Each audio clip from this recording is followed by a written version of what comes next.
Yo, what is up guys, Jerome here, and today we are talking about the runes you need to get first in Season of Discovery. I'm not only talking about the leveling runes, the PvP runes, the raiding runes as well.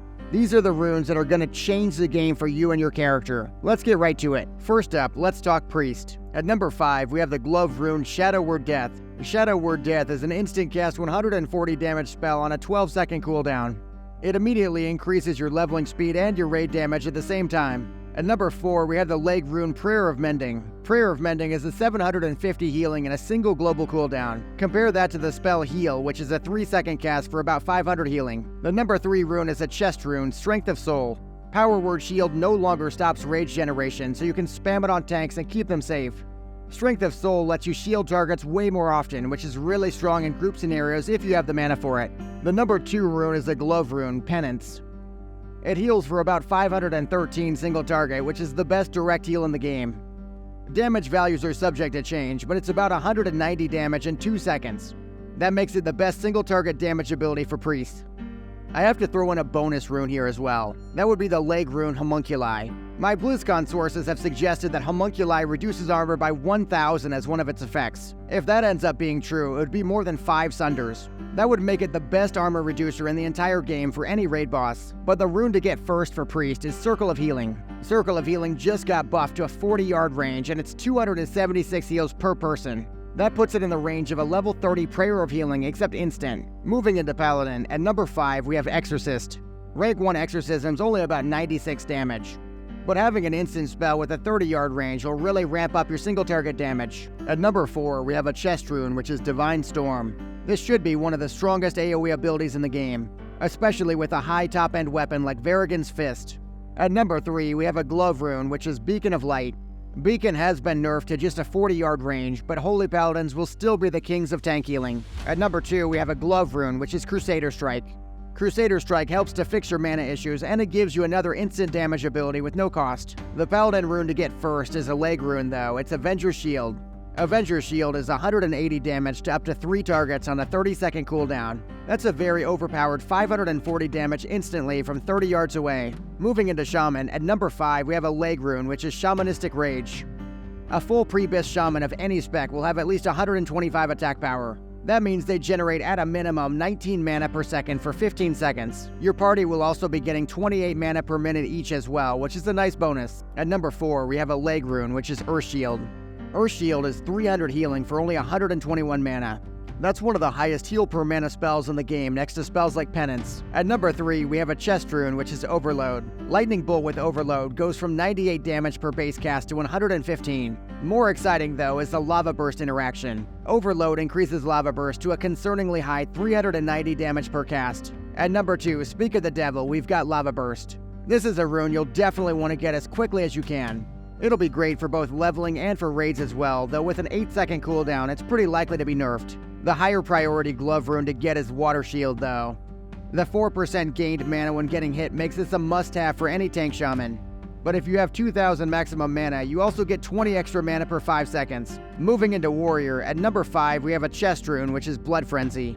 Rend is a pretty big part of most people's leveling rotation, so getting more rage generation at early levels is really nice. Another chest rune I'll be excited about is Warbringer. In raids and in PvP, I'll often be running Warbringer instead. Being able to charge in combat and get back to bosses like Baron Aquinas will be a game changer. The number 3 rune I'll want is the glove rune, Quick Strike. You don't really have any good attacks on a warrior other than Execute. This is definitely a must-have ability for raid damage. The number 2 rune is a leg rune, Consumed by Rage. This rune is good enough that it just got nerfed from 25% to 20% more damage. The rune I plan to get first on my warrior is a glove rune though, it's Single-Minded Fury. I don't plan to run this in raids, but in the open world, few runes will get me more excited than Single-Minded Fury. Subscribing also feels amazing, so join our community and master Season of Discovery with me. Moving into Rogue, at number 5 we have a chest rune, Slaughter from the Shadows.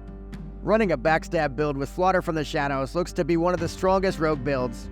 Without any buffs on a 2-minute fight, I was able to sim it at 113 DPS. At number 4 we have a glove rune, Saber Slash. Saber Slash is a key part of the highest simming rogue build for 25 raids. Since it causes a stacking bleed, it also has very nice synergy with the Feral Druid Mangle. At number 3 we have a chest rune, Deadly Brew. Deadly Brew gives you the level 30 deadly poison completely for free. It also has great synergy with Envenom and Mutilate. That brings us to the number 2 rune, the Leg rune Envenom. Envenom is your new finisher for nearly all rogue specs. The number 1 key rogue rune I'm going to get first, though, is a glove rune, Mutilate. Mutilate gives you a new combo point builder that hits for 100% weapon damage on both weapons. Moving into Hunter, at number 5 we have a glove rune, Beast Mastery. A more reliable pet taunt and more pet health makes this one of the best runes in the whole game for leveling. At number 4 we have a leg rune, Sniper Training. Increased crit for your shots when you haven't moved for 6 seconds will be a must-have for any raid or dungeon encounter. At number 3 we have a glove rune, Explosive Shot. Explosive Shot with the current tooltip is 247 damage on a 6-second cooldown. The number 2 rune is a chest rune, Master Marksman. 5% flat critical strike and a reduced shot cost by 25% synergizes perfectly with Hunter gameplay. The rune I'm getting first on Hunter is a chest rune though, and it's Aspect of the Lion. 10% stats for everybody in the raid and 20% for yourself. This alone makes Hunter a must-have for every raid situation. Heading into Mage, we have number 5, Living Flame. Living Flame is one of the best AoE runes available, but it also should truck on single target fights. It is instant cast, and targets sitting in the flame will take 840 damage over 20 seconds. At number 4, we have a leg rune, Arcane Surge. Arcane Surge is a great way to increase leveling speed. You'll be able to consistently get free mana regen when you're leveling. At number 3, we have a chest rune, which is Burnout.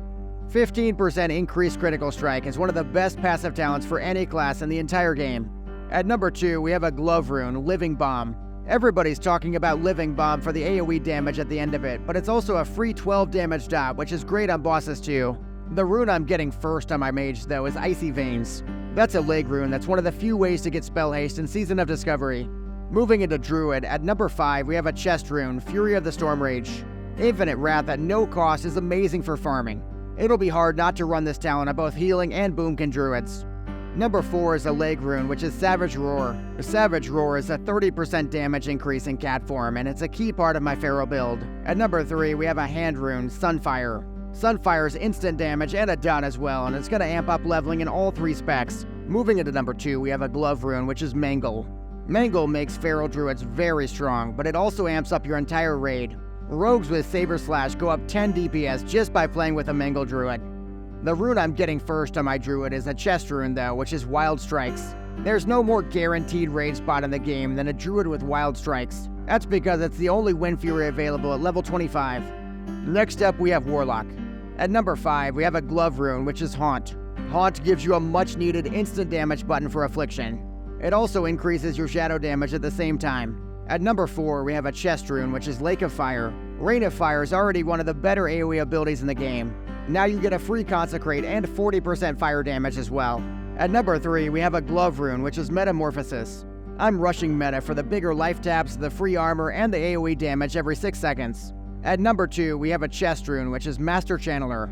Drain Life will become yet another instant dot in your toolkit that also base heals for over 25 per tick. The rune I'm prioritizing first on my Warlock though is a chest rune, which is Demonic Pact. At low levels this will just be a flat 13 spell power for your party.